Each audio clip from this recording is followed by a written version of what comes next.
And welcome to the Movie Clubhouse podcast. I'm your host Eddie, and today we will be diving right into The Little Mermaid. See what we did there? Diving right into whatever. Remember to subscribe and turn on notifications so you don't miss any further episodes.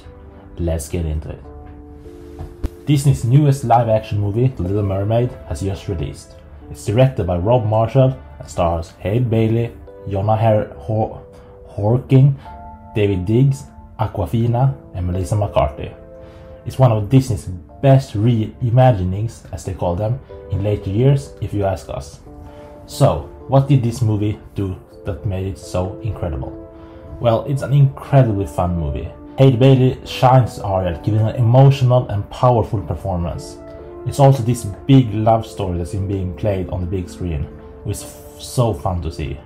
There's also a great ensemble of additional characters, including Sebastian, Flounder, and Scuttle. Hailey Bailey shines Ariel, giving an emotional and powerful performance. It's also this big love story that's being played on the big screen, which is so fun to see. There's also a great ensemble of additional characters, including Sebastian, Flounder, and Scuttle. Hailey Bailey shines Ariel, giving an emotional and powerful performance. It's also some of our favorite ones. But if we had to choose, the scenes with Scuttle and Sebastian would probably be some of our best. Some of the things that wasn't that good regarding the movie was Ursula. She made an okay villain, but she wasn't the perfect villain. She felt a bit not motivated enough by her actions. Another thing that was a bit was Ariel's sisters. They all had different ethnicities, which was fun to see and made for a very inclusive movie. But they also made it seem like King Triton was a very big player, having children with a lot of different wives. That was, however, cleared up in the later part of the movie when they told us that they all had the same mother. But that made us think, how can they all have the same mother if they all have different ethnicities? It's a small but annoying thing, but whatever, it doesn't impact the movie in any major way. Another thing, or character that wasn't that great, was the prince. He felt a little bit on the hollow side, but it was nothing major.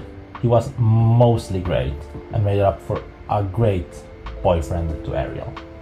If there was a story that was worth telling, they should definitely make a sequel. However, they should maybe change the villain. We don't know who would replace Ursula, but maybe some new original character. We don't know what this new movie would be about, but a sequel would be so fun to see if it's as good as this one. Because The Little Mermaid is a great film. It's a little bit better than the Peter Pan reimagining we got a couple months ago on Disney+. The music in this movie, meaning The Little Mermaid, is great. It's so fantastic. There's so many fun scenes that made one laugh in the theater. Some of the most fun characters is, as we said, Sebastian, Flounder, and Scuttle. Awkwafina does a phenomenal job. Ariel is also so fun and curious in certain scenes that makes one really smile in the theater. This big love theme, or forbidden love theme, is also around the whole movie. It's very clear and goes on throughout. To summarize it all, The Little Mermaid is a fun, happy and sad movie. You get it all the emotions. There's also a great ensemble of characters, and there is also stunning visuals, especially toward the end. Disney has really outdone themselves this time.